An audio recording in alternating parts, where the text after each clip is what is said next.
Oh hey, welcome to a new video. We are doing a smaller project this week. This floor in the hallway has some water damage to it. It's kind of hard to see in the pictures, but it is cupped super bad and was peaking really high in the middle. So all that wood needed to come out. And then we're replacing those boards. We're sanding and finishing this hallway as well as a bedroom all together. The bedroom also had a small repair to do in it as well. So tore out all the damaged boards. I'll show you how much we're actually doing. You see the blue there is actually a concrete sealer made by Vacol. It's PU280. So sealed it, and now we're using another product by Vacol. It's their glue called Montonator.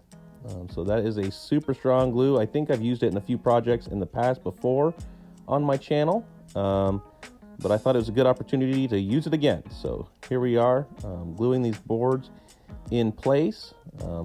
At the school, they mentioned using this glue and putting it in kind of a circle. It almost creates like a suction cup.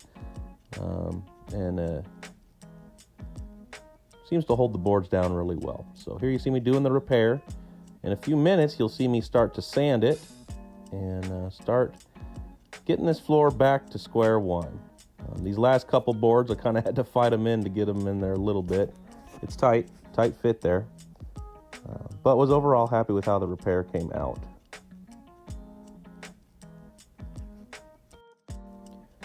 So now we're going to start sanding. So here you see me with the big machine, and we are going over this. I actually am going over this with 80 grit. These floors were not done that long ago. They're fairly new floors, and so I thought that the finish would come off fairly easily. We just needed to get the new wood down level and get the old finish off. So the 80 grit did honestly perfect in what I wanted it to do. Just getting it flat and getting it smooth and getting those repairs level with the rest of the floor. So you see me, I had to work at it a little bit here. The new boards do sit higher than the old existing floor. So it took a little bit, get it nice and smoothed out. We went over it with the edges, also with 80 grit on the edger. I don't believe I got any clips of that, but at least you can see kind of the gist of what's going on. We're just using 80 grit here. If this was an older floor, I would have dropped down to 40. Here it is with filler in it.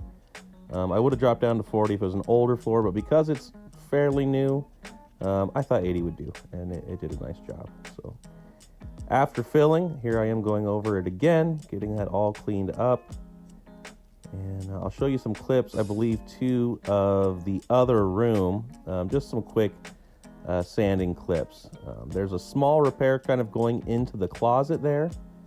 And so I tore out those boards as well. Also some water damage where it was raised up. So what I did is I kind of jacked it. You can see it going into the closet there. I jacked up the floor a little bit and squeezed a whole bunch of glue under there.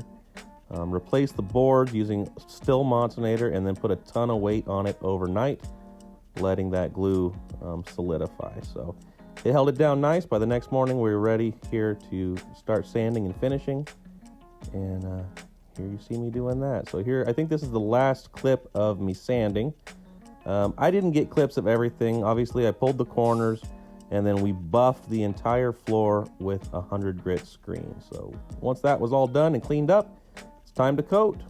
So we are matching this to the existing rooms that were in the house already.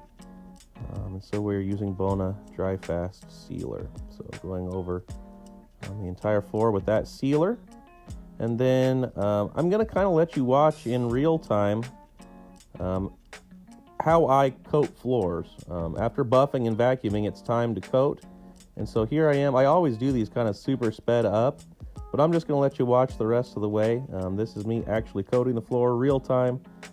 And you can kind of see how I do it for those of you that are attempting to do it yourself. I always do it super fast, obviously, in the videos, but this is kind of real speed, how I actually coat the floors. I always pull it to the corner. I use these beveled edge applicators because you can get right into the edge there, and I don't need to bend down and cut in. So I'll go all the way there and straighten out my lines and come back the other way. So let this coat dry, This coat dried in about 2 hours, came back and applied the final coat, which there'll be some clips of that. But that's it for this project. It is all done, and I'm just going to let you enjoy watching the rest of the way. It's mostly clips of me coating. Some of it's in real time. Other of it is sped up, but this project is all done, and we are on to the next one. I'm sorry I haven't been posting a lot lately. I've obviously not been as busy as I was in previous months. I was slammed with work. It's lightened up a little bit, but I do have 3 big projects coming up here. So anyway, that is that for this one, and enjoy the rest of the way. I don't know why this clip, it looks like I'm paused here almost, but I'll come back and get this. I must be doing it in the closet right here. Ah, yes, here we go. Sorry about that. So, okay, enjoy the rest of the way. Thank you for watching, and I will see you on the next one. Bye.